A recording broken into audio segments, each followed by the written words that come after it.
Esta es nuestra congregación. Muy bien. La semana pasada te conté acerca de mi experiencia, si estuviste aquí o viste el video, de mi experiencia como aprendiz de conductor junto a mi padre y su preciado Fiat 1500. La historia se hizo más viral de lo que yo hubiese soñado. Algunos editaron ese segmento y lo pusieron al aire. Parece que les divirtió mucho. A mí no me divirtió recordar los gritos de lo que pasé para aprender. Pero en honor a la verdad sea dicha, el primer auto que le conocí a mi padre era un viejo Gordini. Era un viejo Gordini modelo 1962 de la fábrica ICA Renault. Ese fue su primer auto, el que cuando yo nací, ese auto ya estaba, antes que yo. Ese fue un auto deseado, yo fui un hijo que vino de casualidad, pero ese fue un auto buscado. Y esta semana recordaba la relación estrecha y casi simbiótica que mi padre tenía con ese viejo y mítico auto. Una relación casi extraña, No digo enfermiza, pero sí simbiótica. Si querías captar la atención de mi padre, tenías que sacarle el tema de su viejo Gordini, cualquier tema referente a su preciado automóvil, y tenía su atención. Entonces te decía mi papá, así como lo ves, le hice miles de kilómetros, nunca me dejó de a pie. ¡Oh! Me decía así como orgulloso, dándole loas a su automóvil, nunca me dejó de a pie. En la mañana, bajo la escarcha, con el peor frío, los inviernos más crudos, más álgidos, siempre me arrancó. Nunca, jamás me dejó de a pie, me arrancaba con 10 grados centígrados bajo cero. Lo decía con el pecho lleno de orgullo, pechito de paloma. Vos no habías nacido, Dante, cuando yo ya me iba hasta la capital, porque nosotros vivíamos en la provincia de Buenos Aires. Ir hasta la capital era un viaje a lo mejor de media hora, pero ir a la capital no era para cualquiera. Tenías que tener un auto más o menos digno, si no, no entrabas a la capital. Cosa de viejo, ¿no? Y yo me fui con ese auto tal como lo ves, que era historia para mí, porque yo estando vivo nunca habíamos ido a la capital. Con ese auto yo me fui a la capital ida y vuelta con un cuarto de tanque de gasolina, no gasta nada, es una maravilla. Y después siempre hacía lo mismo, decía, mirá, y golpeaba, mirá la chapa, ¡ah! No hay nada que lo hunda. Yo no entendía si no había nada que lo hunda porque nunca me dejaba sentar arriba o caminar encima del capot. Pero decía, no hay nada que lo hunda. Y después con un suspiro, ya de resignación, siempre agregaba la frase, ya no hacen autos así. Ah, ahora es todo plástico. ¿Qué me venís con esas porquerías del Rolls Royce? Ahora es todo plástico. Y recuerdo que me solían aburrir este tipo de datos mecánicos. Pero al menos durante un rato, lo cual no era poco, era un lujo, yo tenía su atención. Siempre y cuando, insisto, el eje de la conversación fuera su auto. Yo le decía, papá, no me va bien en el colegio, ya él se iba, decía, me voy de aquí, desconectaba el cerebro.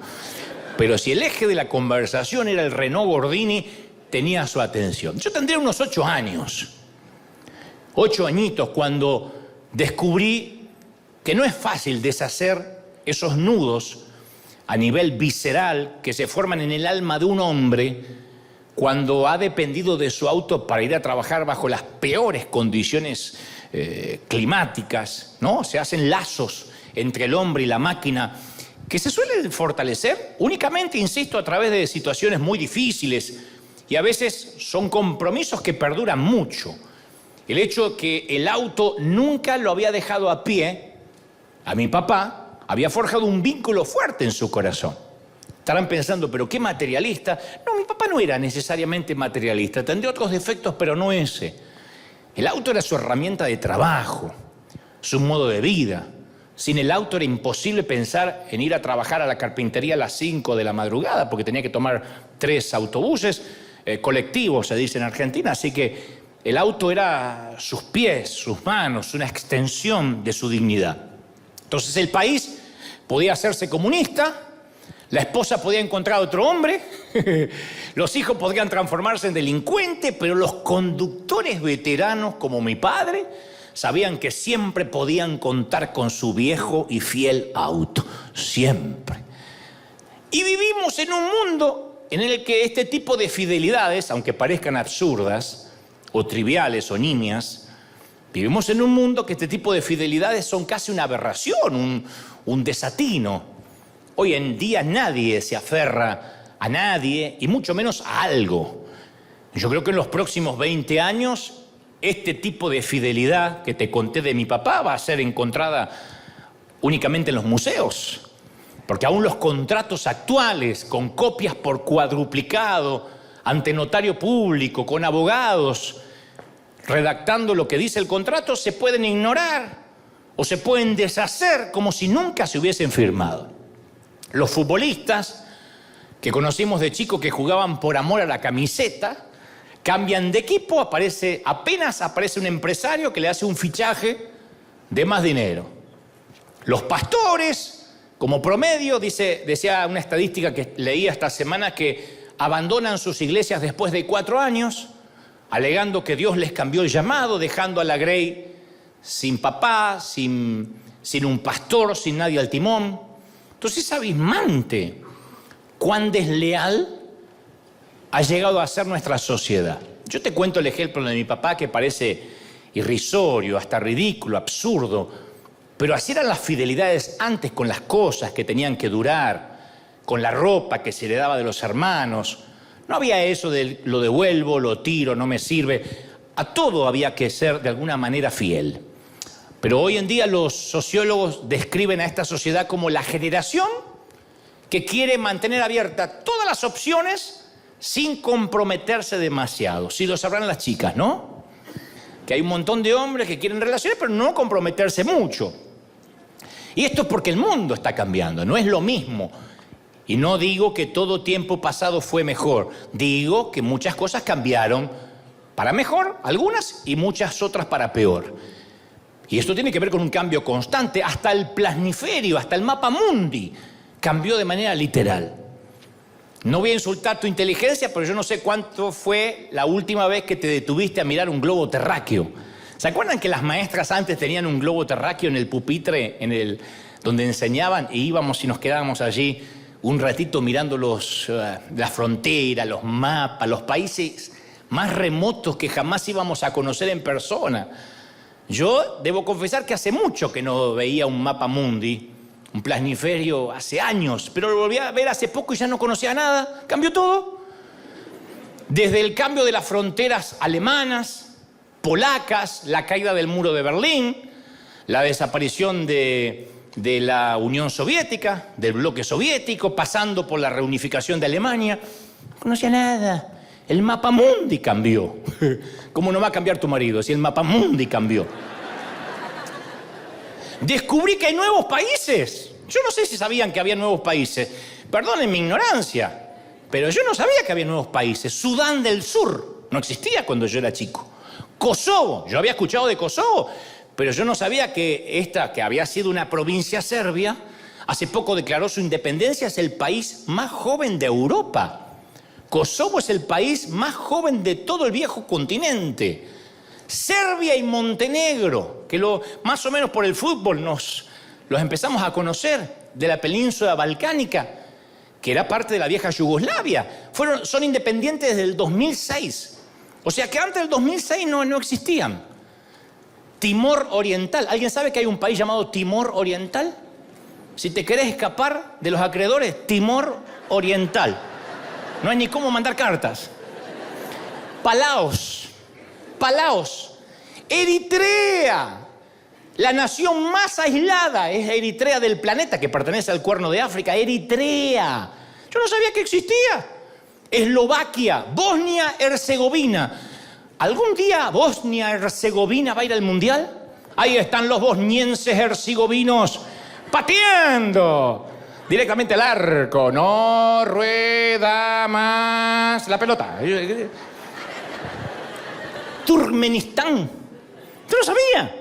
Entonces yo digo, wow, el mapa ha cambiado. Turkmenistán, yo no sabía que existía ese país. Entonces, hasta en la escuela, la mayoría de nosotros, hagan memoria, nos enseñaron que ¿cuántos océanos había en el mundo? A ver, ¿quién sabe? me están diciendo que qué, no sabía que venía a responder. ¿Cuántos océanos?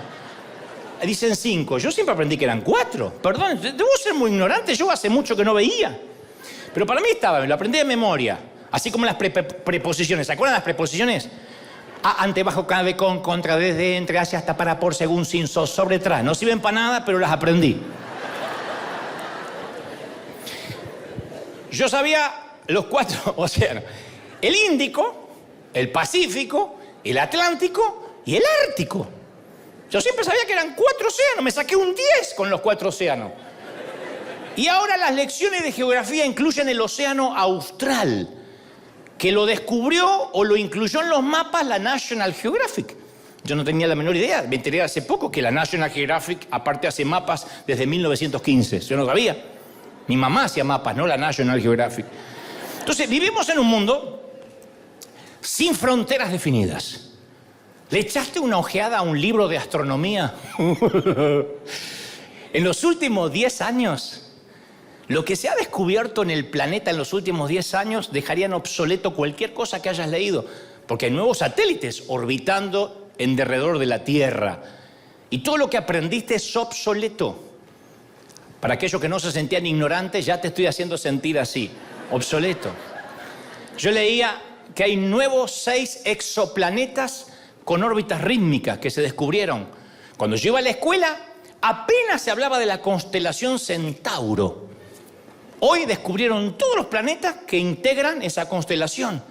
Detectaron indicios de agua primigenia en una galaxia muy lejana, la más masiva del universo. Descubrieron un pedazo errante de la Luna, algo que se desprendió de la Luna que anda dando vuelta. Encontraron vapor de agua en Ganímedes, que es un satélite de Júpiter. Mirá todo lo que estás aprendiendo hoy en un ratito, por la misma ofrenda. Descubrieron caníbales galácticos. Ay, no sé.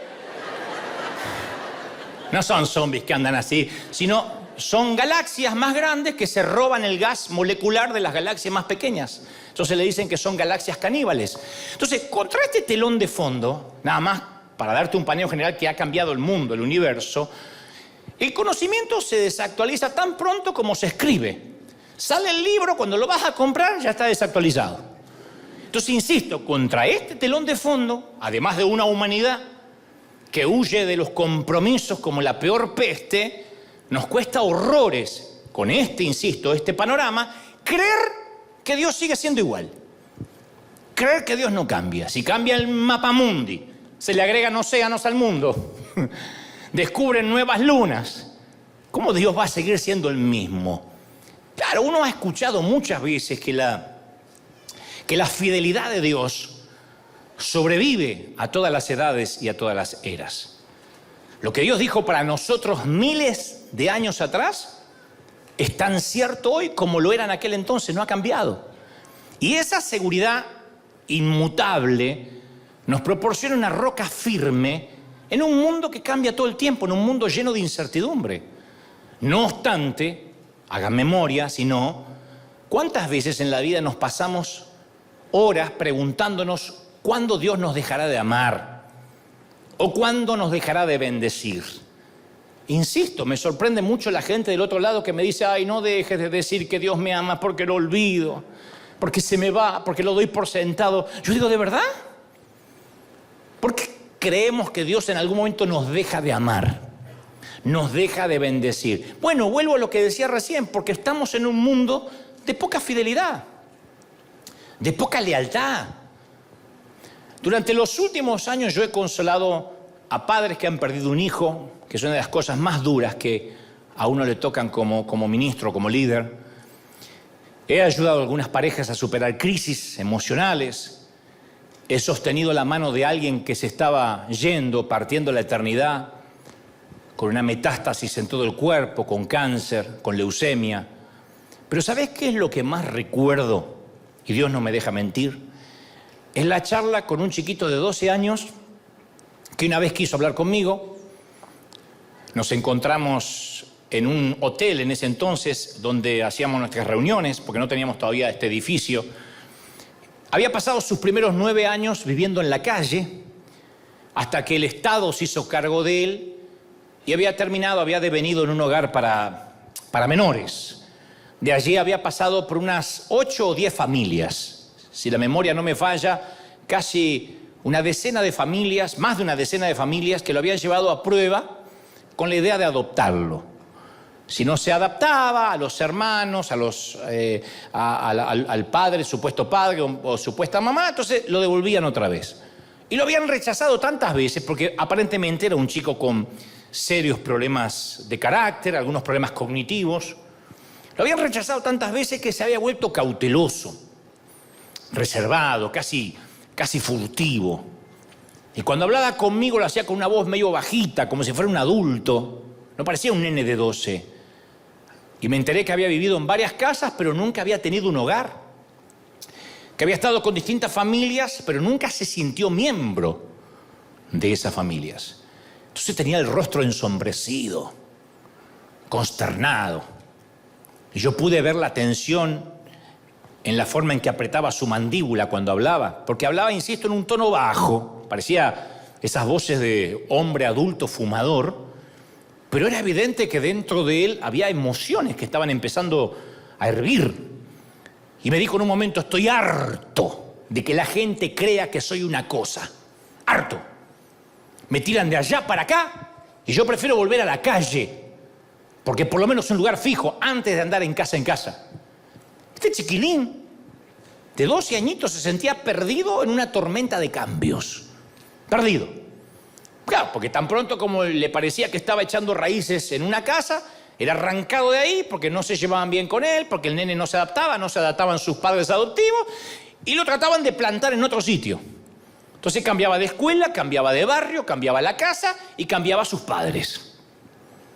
A veces las cosas cambiaban para mejor, a veces cambiaban para peor, pero lo que más odiaba a él era el cambio en sí mismo. El ser un nómade en cuestiones de hogar, un corazón sin techo. Entonces había llegado al punto que habría preferido una situación mala pero duradera antes que permanecer inestable en todo sitio. Y mi pregunta hoy es: ¿no te sentiste alguna vez así? En otras áreas de la vida, deseando gritar: ¡basta de cambios, basta! ¡Paren el mundo que me quiero bajar! ¡Paren el mundo! ¡Paren el planeta que me quiero bajar! Yo sí. Y no solo en mi vida, que lo he escuchado en mucha gente. ¿Sabés la cantidad de cónyuges que escuché que uno le dice al otro: no sos la persona con la que me casé? Cambiaste.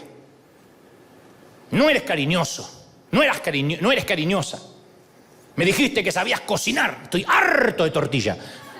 Por ejemplo. ¿Sabés cuántas veces he tenido que hablar con empleados que estaban trabajando en una empresa y la firma fue vendida, el holding cambió de manos? El personal cambió, los jefes cambiaron, la línea de producción cambió, por consecuencia el ambiente cambió y ellos se sentían profundamente traicionados. Los países cambian, se agregan océanos, se descubren planetas, los gobiernos enteros son sacados del poder, en el peor de los casos por golpe de Estado. Los futbolistas son viejos a los 36 y tienen que retirarse. Los jefes de Estado se mueren, también se mueren las reinas. Algunas duran más que otras, pero se mueren. Entonces estamos perdidos en un mar de cambios, en un océano de cambios. Tan pronto como aprendemos a criar un bebé, tenemos que aprender a criar al que ya empieza a caminar y nunca más se detendrá como caminante. Cuando ya creemos que somos expertos en criar a los que dan sus primeros pasos, tenemos que enfrentar esas extrañas criaturas que dicen llevar nuestro apellido, pero son adolescentes. Entonces, todo cambia. Que nuestro país ganara o estuviera por ganar una copa o el Mundial de Fútbol no significa que lo va a volver a ganar dentro de 4 años. Peor todavía, en términos más serios, que un cónyuge le prometa al otro amor eterno no garantiza que la fidelidad y que la promesa se va a conservar dentro de una década. Sí, pero lo hizo delante de un cura, de un rabino, de un pastor. ¿Y quién garantiza que va a conservar el amor? Puede permanecer casado, pero ¿quién garantiza que va a seguir amando? Las cosas cambian. Nosotros cambiamos. Los expertos dicen que la mayoría de las personas de éxito son las que se adaptan a los cambios, las que hacen frente a los cambios, que está bien cambiar. Pero esta es la ironía. Yo estoy convencido que la mejor forma de manejar los cambios, que sí o sí van a ocurrir en la vida, nos va a cambiar todo, hasta el cuerpo. ¿O no te cambió el cuerpo en los últimos años? ¿No notaste cambios notorios? Viste que hay cosas que antes no estaban y aparecieron. ¿Qué sé yo? Cosas que la ley de gravedad no perdona a nadie. Entonces uno de pronto dice, todo cambia. Es verdad. El cuerpo cambia, nuestro carácter cambia, nuestras emociones cambian. Y la ironía, insisto, es que para manejar todos esos cambios que no podemos evitar, tenemos que conocer a un Dios que no cambia. Mira qué irónico. Si no, no podemos cambiar. Conocer a un Dios que proporciona un ancla en un mar movedizo, en una arena movediza de cambios, es lo que nos va a permitir seguir adelante. Mira, cuando yo era un muchachito, déjenme avanzar con esto, cuando yo era un muchachito, recuerdo haber visto un versículo sobre un púlpito de madera, de manera vertical, decía, porque yo Jehová no cambio. Malaquías 3:6. Estaba sobre un púlpito de madera, nunca lo voy a olvidar, en una asamblea cristiana. Porque yo Jehová no cambio. Y cuando lo leí, yo recuerdo que creía que era lo más obvio y lo menos importante que yo haya leído en toda mi vida. Yo dije, ¿qué novedad? Por supuesto. Dios no cambia, la iglesia no cambia, el coro no cambia. La más joven tiene 62, no usted, el coro de ahí, ¿eh? El pastor no cambia, es siempre lo mismo. La vieja que se sienta al frente no cambia, no ustedes, sino la vieja que se sentaba ahí. Los himnos no cambian, nada cambia. ¿Qué tiene de raro que Dios no cambie? Es lógico si no cambia nada. Somos fósiles. Y que yo tenía un concepto completamente equivocado de lo que en realidad era la inmutabilidad de Dios. Yo pensaba que ese versículo quería decir que Dios no cambia, que Dios estaba congelado, estático, envejeciendo, incapaz de moverse. Entonces todo alrededor de él cambiaba, todo se modernizaba y él no cambiaba, como mi pastor, como el pastor alemán, que empezó a volverse senil y pensó que Dios también envejecía con él. Yo decía, por eso Dios no cambia, porque es eterno, y por eso es eterno, porque no cambia. No, luego fui entendiendo con los años que lo que no cambian en él son sus cualidades, sus adjetivos, lo que nos prometió. Pensá en esto, cualquier producto puede mejorar, cualquiera. Alguien puede inventar un detergente nuevo que deja la ropa más blanca, ¿no es cierto? Y te deja el calzón como para cantar en el coro de los cielos.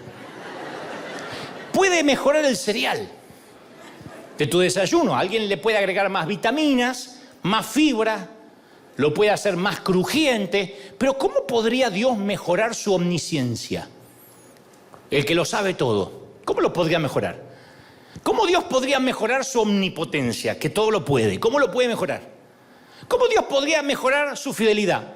Este año prometo ser más fiel, dice Dios. La única forma en que Dios podría cambiar es siendo menos poderoso de lo que es. Menos fiel de lo que es. Si va a cambiar Dios es para menos, lo cual la Biblia dice que jamás ocurrirá. Santiago 1:17 dice, en Dios no hay mudanza ni sombra de variación. Ni sombra. Nota que no solo dice que no hay cambio, sino que ni siquiera hay una sombra de cambio. Él es todopoderoso, Él todo lo sabe, Él es súper fiel, Él está en todas partes, Él es poderoso, omnisciente, omnipresente. Ese es nuestro Dios. Ahora, Dios es consecuente. ¿Qué es consecuente? Que se mantiene. En un mundo donde todo cambia, insisto, donde el planeta cambia, donde las fronteras son difusas y cada cambio de nuestro mundo quiere decir que se va deteriorando un poco, Dios permanece fiel en todos los aspectos de su carácter. Alguien tiene que decir amén. Fiel. O sea, pero por alguna razón vuelvo a esto. Todos tenemos momentos, y esto no respeta la estatura espiritual de nadie, desde pastores, obispos, hasta el que se acaba de entregar a Cristo, todos tenemos momentos en que empezamos a dudar de la fidelidad de Dios, porque vivimos en un mundo infiel. Entonces, cuando las presiones de la vida empiezan a crecer, no me digas que alguna vez no dijiste, no creo que Dios esté al tanto de esto. ¿Qué le importa que me estén por desalojar? No creo que Dios sepa que me llegó la deportación y se ocupe de eso. Debe tener tantas miles de gente. Está bien, Él es omnisciente, todo lo sabe, pero de alguna manera esto que está pasando tiene que haber escapado a su atención. Todos lo pensamos. Estamos enfermos en cama 2 días. En el peor de los casos con Omicron, con COVID. En el mejor de los casos con un resfrío. Y ya estamos pensando, no entiendo. Yo no entiendo por qué. Porque Dios me dejó. Ya estamos pensando que nos dejó. O nos metemos en una situación complicada, en una deuda de la cual no podemos salir y decimos, no creo que Dios esté conmigo ahora, en este momento. Quizá esta sea la primera vez que se toma 15 minutos de siesta, pero no está conmigo, ya me hubiese sacado de acá o de esta situación. O nos enviciamos con algo. Tenemos un estúpido hábito oculto y murmuramos por lo bajo, bueno, ok, Dios es todopoderoso, pero no creo que sea tan poderoso para solucionar este problema del cual cuántas veces quise salir y no pude. Y ahí llegamos o concluimos que está bien, el Dios de Moisés, el Dios de David, ese fue el Dios joven. Pero con el paso de los años, los siglos hicieron efecto en Dios. Que Dios envejeció. Tenemos miedo de que haya perdido sus atributos. Como nosotros vamos perdiendo atributos, bueno, yo no me mantengo joven, pero muchos de ustedes han perdido atributos, pensamos que Dios también. Pensamos que Dios está un poco senil, que Dios es impotente, que Dios, bueno, tantos siglos ya no es el mismo y a esta edad, por las noches Dios debe poner los dientes en un vaso.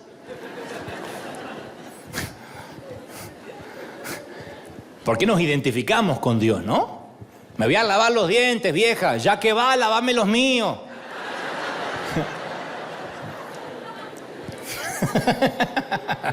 Pensamos que Dios es igual.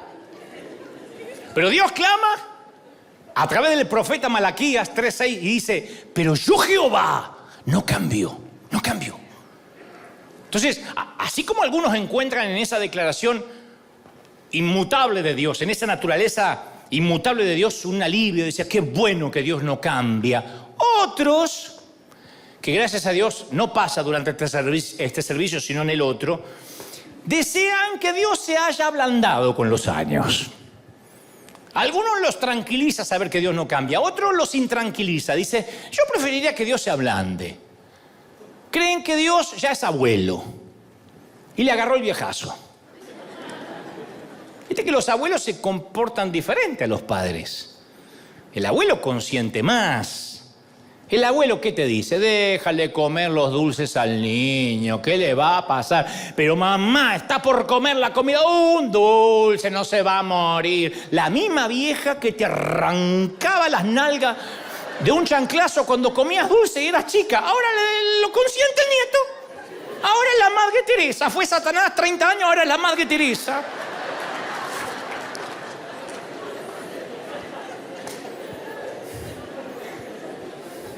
Yo no lo podía entender. En mi propia mamá agarraba una mandarina, además había una mandarina para cada hijo. Y no es que no había más, pero eso tenía que durar. No toque la mandarina, una más, no, un gajito, no. Salsa para la comer mandarina. Se hizo abuela la vieja. ¿Quiere más mandarina? Tengo más. Y yo la quería matar con las mandarinas y todo. Digo, que tengo un trauma con las mandarinas. Nosotros pensamos que Dios es igual. Hay gente que supone que en el Antiguo Testamento Dios era severo, pero llega hasta Malaquías y se pega un frenazo y ahí se suaviza. Y en el Nuevo Testamento, y ya 2000 años después, inclusive del Nuevo Testamento, ya está como un abuelo. Y nos dice, chicos, cristianos, no pequen tanto. Ya no tienen que pecar. Piensan que Dios es eso. No confundamos gracia con liviandad. Déjame serte franco, Dios no odia el pecado con menos pasión ahora que como lo dio hace 10.000 años atrás. Eso no ha cambiado. Que nuevas sean sus misericordias cada mañana es una verdad. Pero ni tú ni yo vamos a ser juzgados de una manera diferente a lo que fue juzgado Adán y Eva. Porque Dios no cambia sus medidas. No cambia. No envejece, no se vuelve más senil, más buenito y nos da dulce cuando debería disciplinarnos. Su medida fue, es y será siempre la perfección. Un solo pecado y somos culpables de todos. Eso no cambia. Entonces no pensemos que nos podemos escabullir de Dios porque este es otro tiempo, porque ahora Dios es más cool, Dios es más nice. No. Algunos predicadores a lo mejor se pueden hacer los más modernos, usar jeans rotos, aretes, tatuajes, pero Dios no modernizó sus reglas. Nosotros nos modernizamos y usamos pantallas, luces y cosas que eran impensadas hace 30 años atrás. Pero la Biblia no cambia. El cambio de sus reglas no ocurren. Si estás en pecado y no buscas arrepentirte, por eso hablo tanto y hablamos tanto acerca de la gracia. No porque amamos el libertinaje, sino porque si no corres a la gracia, a la sangre de Cristo, estás en serios problemas. Como lo estuvo hace 2000 años cualquiera que no se arrepintió. Entonces Dios nunca levanta sus restricciones, Dios no aliviana su doctrina. Y cuando hablo de doctrina, hablo de mantenerse en pecado. No cambia sus reglas según el calendario. Bueno, él entiende que estamos en verano y medio calurientos. No. No lo cambia por alguna generación en particular. Dios no dice, bueno, los chicos de ahora son así. ¿Qué le iba a andar pidiendo? ¿La santidad que le pedía a sus abuelos? Hoy en día, ¿qué joven está de novio y vive en santidad? Yo entiendo que hoy en día, con el avance de la ciencia, pobrecitos, se deben estar encamando, los bendigo. No es así. Dios no hace excepciones de ningún tipo. Nadie está por encima de las reglas, nadie. No importa cuánto Dios te esté usando, tú no estás por encima de las reglas. Dios nunca dice algo como, está bien, descarga tu rabia sobre tu familia, porque tuviste un día duro, yo te entiendo, así que grita. Y después te sugiero que mires algo de porno para relajarte. Yo te entiendo. Perdón, Señor. Algo de porno de tanto en tanto, con la poca vida sexual que tienes, hace bien. Ninguno dice amén, me lo esperaba. Dios no se volvió un abuelito. Ahora también recuerda que el mismo Dios que no cambió sus leyes, tampoco cambia su oferta gratuita de gracia, de perdón, de amor. Por eso es irrisorio que algunos se mantengan como están sin correr a la gracia de Dios cuando Dios dice la gracia no tampoco cambió. Ahí está. ¿Por qué ocultar lo que estás haciendo si puedes ser auténtico, correr hacia mí y obtener mi perdón? Esa es la gracia de Dios, que no ha cambiado tampoco. Tampoco hay mayor gracia ahora que antes, ni menos. Dios es el mismo que le prometió a Abraham una nación grande, el mismo que le prometió a Noé, nunca más voy a anegar la tierra en agua, con un diluvio universal. Hizo un compromiso con David y le dijo, voy a levantar a la nación de Israel a nivel de importancia mundial. Una nación chiquitita así, hoy en armamento es una de las más poderosas de la tierra. Dios prometió a la iglesia primitiva de Jerusalén que ellos iban a ser la punta del iceberg. La punta de lanzamiento para que las iglesias se extendieran a las esquinas del mundo conocido hasta la fecha. Entonces Dios prometía y se anticipaba el tiempo porque Él estaba dispuesto a que se registren sus compromisos porque la naturaleza de Dios es ser fiel. Si Él te dijo te voy a bendecir, no miente. ¿Tú lo crees? ¿Cuántos dicen amén? Entonces, ahora, para mí, la fidelidad de Dios en sus compromisos para mí es todo. ¿Qué crees que te diga? Yo me despreocupo de mi futuro. Hace años que no tengo más ansiedad. Tendré otros defectos, pero ansiedad, porque Dios dejó escrito que nuevas son sus misericordias cada mañana para mí. Que cada mañana, y si hoy tengo un mal día, mañana va a ser un mejor día. Hoy puede ser un gran día y mañana también, dice el proverbista Nano Serrat. Entonces, hoy puede ser un buen día, mañana también. Hoy puede ser un mal día, mañana va a mejorar. Entonces, voy más allá. Analizo mi existencia más allá del sepulcro. Porque algunos dicen, bueno, no tienes ansiedad con respecto a la vida. ¿Y qué tal más allá del sol? Y yo me lleno de paz. No le tengo miedo a la muerte. Nunca me preocupé por las noticias. No por eso dejé de ser prudente, pero nunca dije, ay, no, me voy a morir. Ay, tengo tos, a ver si se me tapan los pulmones, si me muero, si me entuban. Nunca tuve. Yo dije, bueno, yo ya tiene el día y la hora en que me voy a ir. Nadie va a decidir cuando yo me muera, nadie. Ni un virus, ni Satanás. Nadie si Dios no dice que tengo que irme con él. Tengo tranquilidad. Y él, como si fuera poco, hizo un compromiso inviolable de llevarme al cielo basado en los méritos de Cristo, no en los míos. O sea que no tengo que decir, uy, a ver si Dios me acepta y me borra. No tengo esa neurosis religiosa de tengo que cuidar la doctrina, tengo que cuidar la doctrina. Yo de chiquitito escuchaba tanto que Cristo venía pronto, no lo descarto, no estoy diciendo que no, pero desde el miedo, desde el terror. ¿Sabe las veces que yo llegaba del colegio? Mamá y papá se habían ido al mercado sin avisarme. Y yo me agarraba pánico, tenía 11 años. Me quedé, gritaba. Fui a ver a la vecina. Pa' colmo, esta era católica, la otra era mundana, la otra era musulmana. No tenía referencia para saber si me había quedado o no. De pronto aparece mi hermano. Le voy a decir, qué alivio. Dije, no, si este es tan sinvergüenza como yo, los dos nos quedamos. Porque dije, a ver si me agarran la semana que justo me borro. Claro, vivía como un legalista neurótico. Y un día voy a las promesas inviolables del Señor que no cambia. Y me dice, no, va a ir al cielo por los méritos de mi hijo. Yo te llevo al cielo por su sacrificio. Cree en él. ¿No es maravilloso? Si fallo, ¿qué pasa si fallo? Su gracia está a mi alcance. Hay millones de personas que ahorran en dólares, que es la unidad monetaria de la Unión Americana, de los Estados Unidos de América, porque el dólar es fuerte, porque lo respalda el gobierno, el tesoro de los Estados Unidos de América. Bueno, yo invierto en promesas de la Biblia porque son respaldadas por el carácter y la naturaleza de Dios. Él respalda cada promesa. Esto es más que el tesoro. Esto es más que el tesoro de los Estados Unidos. Entonces, cuando miro mi vida, yo encuentro serenidad en mi alma. Me he vuelto un tipo sereno. Y esa serenidad no es producto de la meditación, del yoga. No es producto de años de acumulación de buenas obras, ni emana de mi sabiduría, ni mi concepto esotérico. Tiene su origen, esta serenidad, en la naturaleza de Dios. Quien hace compromisos y los cumple. Yo estoy atado a alguien que si prometió lo cumple. Entonces cada vez que cantamos, tu fidelidad es grande. A mí me gusta mirar alrededor y ver cómo canta esta canción la gente con cabello cano.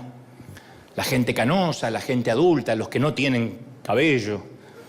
Lo canta con una convicción. Tu fidelidad incomparable es. Cierra los ojos y dice, nadie como tú, bendito Dios. Veo que sus venas se inflaman. Grande es tu fidelidad. Y tienen el rostro dominado por una sonrisa de seguridad. Cada sílaba, yo lo veo que la acentúan con absoluta certeza. Los jóvenes lo tienden a cantar como una canción viejita, aburrida, un poco monótona. ¿Por qué? Porque los adultos, los más ancianos, han experimentado la fidelidad de Dios. Están seguros de lo que cantan. Y que lo que cantan es verdad. Lo han cantado en los hospitales, en las salas de cuidado intensivo, junto al panteón. Lo han cantado durante el divorcio, en la separación, en el casamiento, cuando tuvieron que arrojar un puñado de tierra sobre un ataúd. Y saben que Dios es fiel. Y lo cantan con la misma certeza que mi papá hablaba del Gordini. Con esa certeza decía, nunca me dejó de a pie. Y sus ojos se encendían en fuego. Bueno, para esa gente la fidelidad de Dios no es un tecnicismo teológico. Es la historia de sus vidas. Tu fidelidad es grande. Es la historia de mi vida. En cuanto a mí, cuanto más años tengo, con más emoción canto esa canción. No quiere decir que sea viejo, pero no lo canto ahora como cuando tenía 20. Para mí era una canción más. Ahora cuando canto tu fidelidad incomparable es, nada llena más mi corazón que esa canción. Porque habla de Él. En un mundo de constantes cambios, Él es fiel. Entonces, la fidelidad de Dios, ¿a qué nos lleva? A un segundo punto, a saber, porque hemos sido hechos a imagen y semejanza de Dios y eso siempre nos gusta. Dios espera que también hagamos compromisos y los cumplamos. Una mañana de sábado, 3 hombres diferentes se preparan para una semana de navegación. Los 3 tienen un pequeño bote, un yate, un pequeño botecito para andar por la bahía. El primer hombre se sube a bordo, se cambia de ropa, pone música, no se pierdan el detalle, y pasa la mayor parte del tiempo holgazaneando en el bote que todavía sigue amarrado al muelle. Nunca le quita las amarras al bote del muelle, pero a él le encanta estar ahí en el bote que se mueve un poquito junto al muelle, duerme la siesta, holgazanea, se lleva un iPad. El sábado en la noche duerme ahí en la cabina, siempre amarrado al muelle. El domingo cumple más o menos la misma rutina del día anterior, lo limpia un poquito, lee, duerme la siesta, está en el iPad. A las 4 de la tarde regresa a casa, empaca todo y se vuelve. Nunca quitó las amarras. Después hay un segundo hombre que va a navegar, porque eran 3. El segundo llega a su bote también el sábado temprano. Está anclado en la misma marina, trae el mismo equipo, escucha la misma música, pero luego hace algo diferente. Este quita las amarras y echa a andar el motor.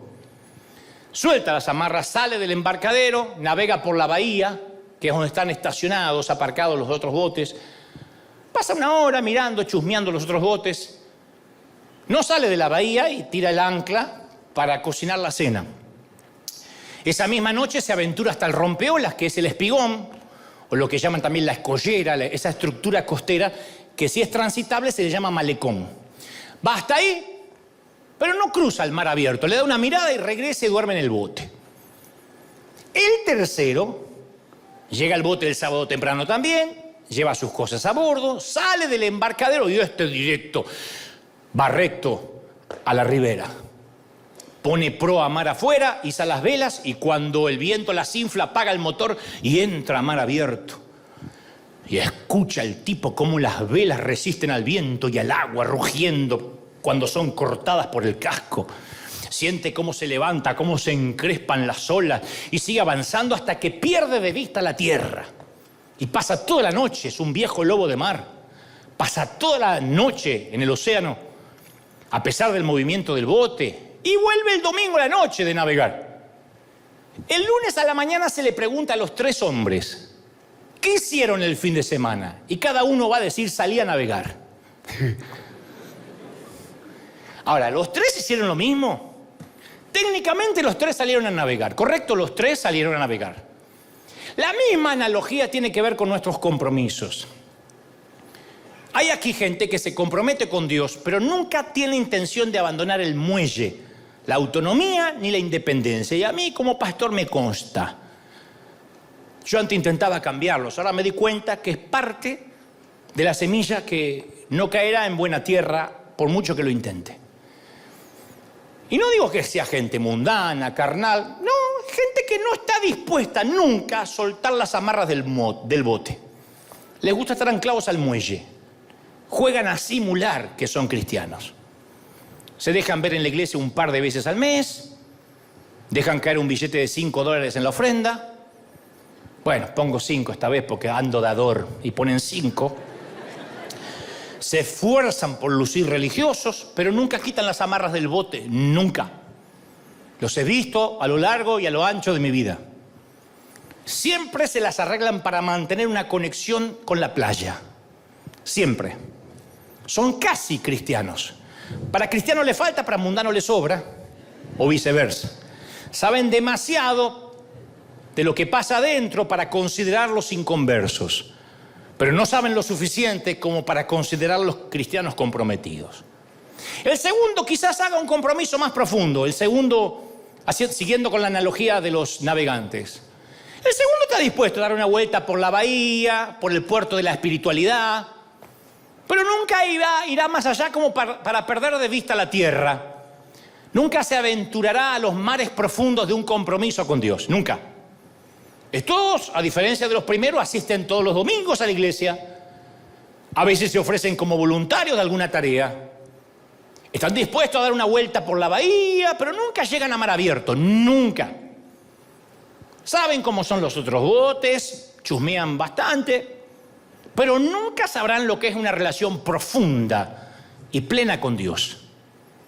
Y el tercero es el que deja atrás el muelle de la autonomía, alcanza las aguas profundas del compromiso, se aventura, no le importan las condiciones del tiempo, adora, le vaya bien o le vaya mal, descarta la opción de regresar al muelle. Eso no está en su opción. Quedar amarrado al muelle le da vergüenza. Ni se le ocurre quedarse en la bahía. Llegó para navegar y el tipo va a navegar. Y navega. Y se tropieza y se ahoga y se enrieda en algas, pero el tipo hoy se levantó a navegar. Los que de verdad se comprometen abandonan la seguridad del puerto y se arriesgan al mar abierto de la fe. Esos son los que algún día cantan a todo pulmón. Tu fidelidad es grande. Pero ¿cómo cuerno vas a cantar tu fidelidad si nunca soltaste las amarras del muelle? La fidelidad se canta cuando soltaste las amarras del muelle. ¿Por qué yo era jovencito y esa canción no significaba nada? Porque nunca le había creído a Dios para un sueño grande que necesitara a Dios en la ecuación. Si yo hacía cosas con mis ahorros, no necesitaba a Dios. Pero si emprendía algo que necesitaba sí o sí la intervención divina, eso hacía que en algún momento perdiera de vista la tierra y fuera más allá de la escollera. Y cuando estaba endeudado y no sabía cómo pagar y lloraba y decía, Señora, ayúdame, y la provisión venía, ahí cobraba sentido. Grande es tu fidelidad. Ahí cambiaba la canción. Ahora, yo estoy consciente que hay muchas personas acá lisiadas debido a un compromiso que no le cumplieron, porque nos dañaron muchas veces. Tú dices, está bien, yo le fallo mucho a Dios, pero caramba, que a mí también me fallaron. Yo estoy consciente de eso, ¿eh? Yo conocí el dolor humano de cuando no se cumple un compromiso, pero lo que más me sorprendió a mí es la comprensión de cómo le duele el corazón al Señor cuando quebrantamos un compromiso con Él. ¿Cómo le duele? ¿Quieres quebrantarle el corazón a Dios? ¿Quieres romperle el corazón a Dios? Te voy a dar una receta sencilla. Falta tu palabra. Haz promesas en el altar o en la silla o rumbo al trabajo o por las mañanas que no cumplirás y verás cómo le rompes el corazón al Señor. Alguna vez te hablé del libro de Oseas en el Antiguo Testamento, que es la crónica del dolor que le causa la infidelidad a Dios. Dios le dice a su profeta un día, tengo algo contra ustedes, tengo un cargo contra ustedes. Oseas dice, ¿cuál? Dice, no hay fidelidad hacia mí en esta tierra. ¡Qué duro! Estoy descubriendo tu infidelidad. Que lo que Dios estaba queriendo decir es que yo hice un compromiso en hacerte una nación, en adoptarte como mi familia. Nos hicimos promesas mutuamente, ¿correcto? Bueno, el único problema es que yo solo estoy cumpliendo la palabra. Yo cumplo mis compromisos y los cumpliré, pero tú debes cumplir los tuyos también.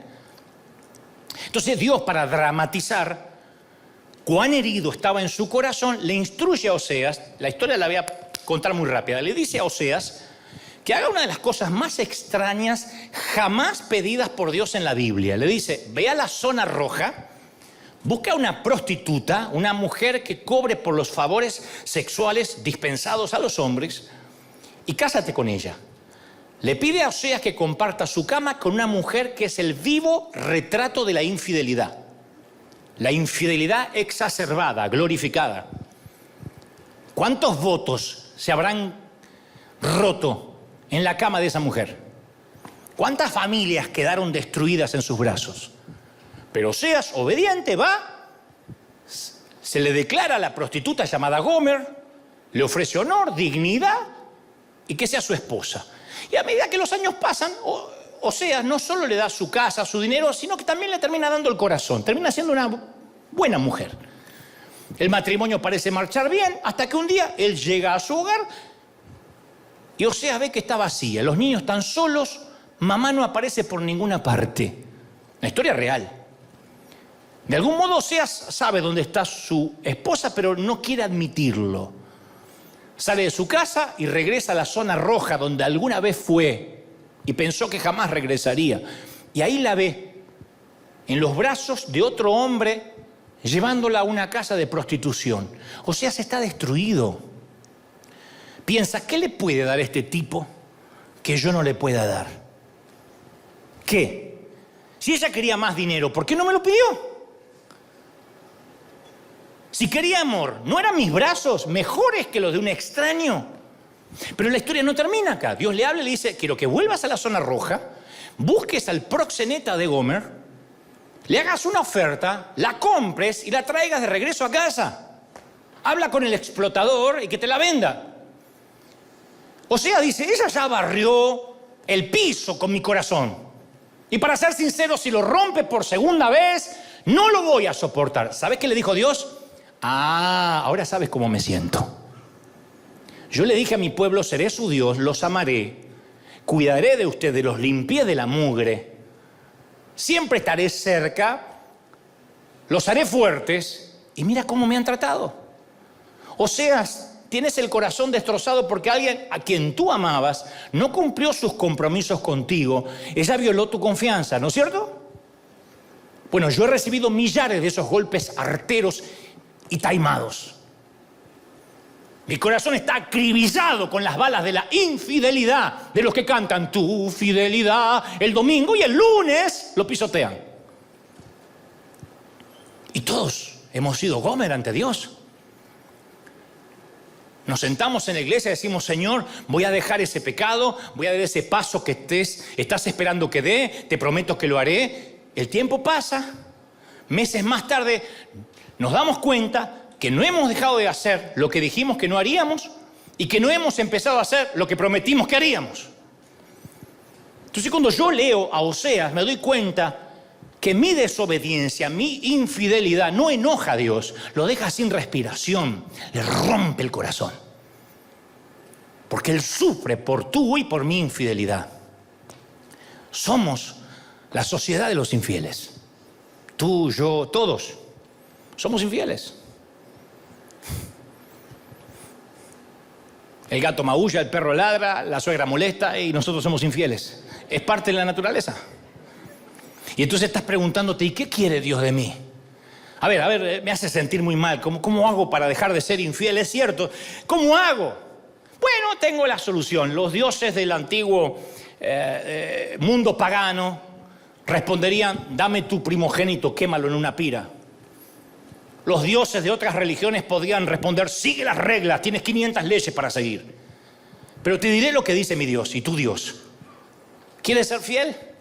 Dame tu corazón y vamos por la vida caminando juntos.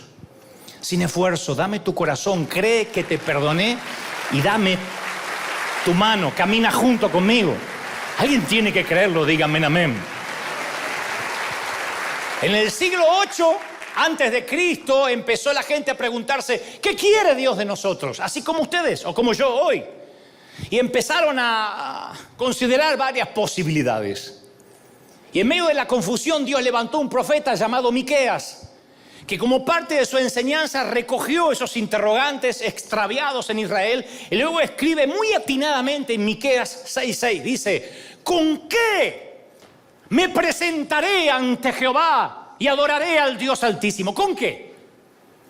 ¿Con holocaustos? ¿Me presentaré con becerros de un año? No, tal vez se agradará a Dios con millares de carneros. ¿O qué tal 10.000 arroyos de aceite? No una redoma, 10.000 arroyos de aceite. ¿O qué tal si doy mi primogénito, mi hijo mayor, por mi rebelión? ¿O el fruto de mis entrañas por el pecado de mi alma? Uno advierte el sarcasmo en las palabras de Miqueas. Es como si estuviera diciendo hoy, a ver, ¿qué quiere Dios de mí? ¿El diezmo? ¿Los ahorros de mi vida? ¿No? ¿No es suficiente? ¿Y qué tal si le diera, no sé, las acciones de Microsoft, las de Amazon, las de Tesla, todas juntas? Oh, no, y si no es suficiente, ¿qué tal si le doy mi primogénito, le entrego a mi hijo en un altar? Miqueas dice, no, ese no es Dios. No hay que concluir en eso, Él no quiere sacrificios. No es más ayuno lo que te está pidiendo. No te pide más congregarte, más siembra necesariamente. No te dice, no estás orando los lunes. Esta gente que habían hecho la pregunta no habían entendido en absoluto el carácter de Dios, la naturaleza de Dios. Ninguna de estas cosas iban a satisfacer su corazón. Entonces, ¿qué es lo que Dios quiere? Y Miqueas da una sencilla respuesta. Miqueas lo explica así en Miqueas 6:8, el libro que lleva su nombre. Hombre, Él te ha declarado lo que es bueno. ¿Y qué pide Jehová de ti? ¿Sabes qué pide? Solamente hacer el bien, amar la misericordia, humillarte ante Él y caminar con tu Dios. No quiere Dios nada más que camines con Él, que lo ames, que te entregues. Eso quiere el Señor. Tú lo estás recibiendo, dime amén. De chiquitito yo tenía pánico al mar, mucho miedo al mar porque no lo había visto hasta creo que los 8 o 9 años, así que tenía terror de ese inmenso océano y recuerdo a mi madre caminar conmigo en la playa, mis dedos sosteniendo sus manos y lo que tenía más valor para mí era con quién caminaba, porque a veces la compañía le daba valor a la experiencia, ¿no? A veces una buena caminata es lo que mantiene unidas las generaciones de padres e hijos. Y hoy puedo decir que durante 53 años yo he estado caminando por este pedazo de playa que me tocó vivir. Y todos caminamos 18 años, 36, 80, 50, incluso 100 años por la playa de esta vida. Pero ¿de la mano de quién vamos a caminarla? A todos nos tocó este pedazo de playa. El hecho es con quién la vamos a caminar. Y Dios nos está diciendo, ¿quieres ser fiel? Bueno, salgamos a caminar. Toma mi mano y andemos juntos por la vida. Eso es fidelidad. Mi fidelidad no es mayor que la tuya porque soy más santo. Yo cometo los mismos errores o quizá peores. Mi fidelidad es porque cada vez que me equivoco corro a la gracia. No me alejo de Él, no suelto su mano nunca. Mamá me decía, si sueltas mi mano, estarás solo ante el mar.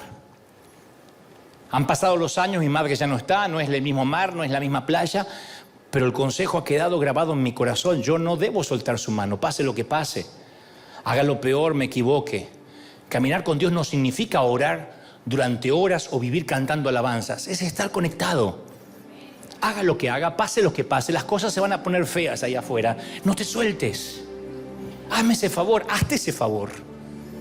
Cuando las cosas se pongan feas, cuando las cosas empiecen a cambiar y los mapas sigan cambiando y descubran nuevos planetas y meteoritos que vienen contra la Tierra y nuevas cepas, solo mantente asido de la mano de Dios, no lo sueltes. Y entonces ahí empieza uno a vivir los milagros. Hace poco yo iba caminando, apresurado para tener una reunión con los productores de televisión por Zoom. Y había planeado todo, incluso cuánto me tomaría caminar, conectarme, cuán rápido ir para llegar a tiempo a la reunión, que para mí era muy importante.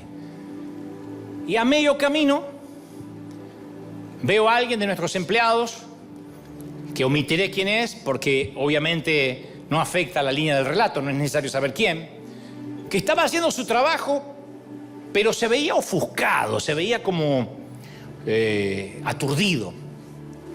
Y yo percibí que tenía el mismo entusiasmo de alguien que acaban de sentenciar a muerte. Así, estaba haciendo su trabajo, pero algo había en la atmósfera y pensé, voy a pasar rápido, solo saludaré de lejos, yo estoy muy ocupado. Si ahora me enredo en un tema emocional, no salgo más. Son espantosos lo que te estoy diciendo, pero no lo puedo hacer más espiritual que eso. Dirán, ay, pero qué poco corazón pastoral. Y bueno, yo te dije que era infiel. Nada más que hoy justo me tocó todos los fieles que vinieron, pero en fin. Yo dije rápido, otro día. Después le digo a uno de los muchachos, de los pastores, que se comunique con él. Iba a seguir camino cuando sentí que Dios me apretaba la mano y me susurró: detente y pregúntale qué le pasa. Es una corazonada así fuerte como, no puedo decir una voz audible, pero una corazonada fuerte. Así que me detuve, lo saludé y dije: esto quizás sea rápido. Quizás me diga: no, está bien, está bien. Le digo: ¿te sentís bien? Y me mira con una media sonrisa y sus ojos me dijeron: no, no me siento bien, pero usted siempre está ocupado. Y estoy seguro que si empiezo a contarle lo que está rompiendo mi corazón, usted me va a decir: bueno, estoy muy apurado a hablarlo en consejería y eso me va a doler más todavía. Sentí que todo eso me lo dijo con sus ojos, aunque con su boca me dijo: sí, bien. Y Dios me apretó la mano un poco más. Esto pasa porque ya llevamos unos años caminando juntos por este pedazo de playa. Me apretó un poco más y me dijo que la otra reunión espere. Escúchalo. No, porque no hay un momento que dice: ay, sí, señor, yo pensaba lo mismo. No, yo siempre estoy pensando otra cosa. Yo no sé ni cómo Dios me usa, porque yo siempre estoy pensando irme para el otro lado. Siempre. Entonces volví y le dije: no, mira, ¿sabes? En realidad no estoy tan apurado. Cuéntame qué te pasa. Y lo que me contó luego es algo que quedará entre nosotros para siempre. Pero la historia terminó con que Dios me pidió que lo honre con una suma de dinero de mi cuenta personal. Además de decirle un par de consejos que creo Dios me dijo que le dijera. Y más tarde, cuando yo pensé en ese momento, con Dios y el hombre, me di cuenta que este muchacho, este empleado, posiblemente habrá escuchado centenares de mis mensajes. Pero con el correr de los años, cuando él contempla el pasado y reflexione la influencia de mi vida sobre la suya, es probable que no recuerde casi los mensajes. Pero sin duda, va a recordar el día en que me detuve para hablarle y le ayudé de una manera práctica a resolver sus problemas. Eso no lo va a olvidar. No lo olvidará. ¿Y sabes cuál es? Si aquel día yo no hubiese caminado con Dios por este pedazo de playa, no habría sentido el apretón de mano cuando me dijo que me detuviera. Habría pasado de largo y tanto ese hombre como yo no habríamos tenido ese encuentro que nos produjo. Eso es fidelidad. Tan sencillo como eso. Por si alguien creía que el mensaje iba a terminar haciéndole promesas de ayunar 40 días o orar 3 horas al día. No, es caminar tomado de la mano de Él, de manera sencilla, oírlo. Entonces, cuando camino con Dios, al final del día, no siempre pasan cosas espectaculares, pero al poner la cabeza sobre la almohada digo: bueno, hoy no hice nada grandioso, pero caminé contigo e hice algunas pequeñas cosas bien. Y si no entiendes lo que estoy diciendo, lo que estoy describiendo, entonces no entiendes el cristianismo. Si no vives así hoy, te estás privando voluntariamente de la parte más hermosa de lo que significa vivir plenamente. Porque cuando realmente caminamos con Dios, la vida, ahí es cuando empieza a tener sentido. No te estoy diciendo que la vida va a ser perfecta o incluso va a ser placentera. Pero te estoy diciendo que gradualmente iremos experimentando el cumplimiento de la promesa que Jesús hizo en Juan 10:10 para que tengan vida y la tengan en abundancia. Y le hablo a todos los que están a medio vivir, a los que no tienen vida en abundancia, que solo sobreviven, pagan gastos, corren toda la semana y su semana es un corre y corre. La vida no es pagar las tarjetas de crédito, la vida no es pagar la hipoteca, la vida no es pagar la renta. La vida no es mandar los hijos al colegio, la vida no es casarse, ni descasarse, ni tener hijos o no tenerlo. La vida es vivirla plenamente, un día a la vez, plenamente.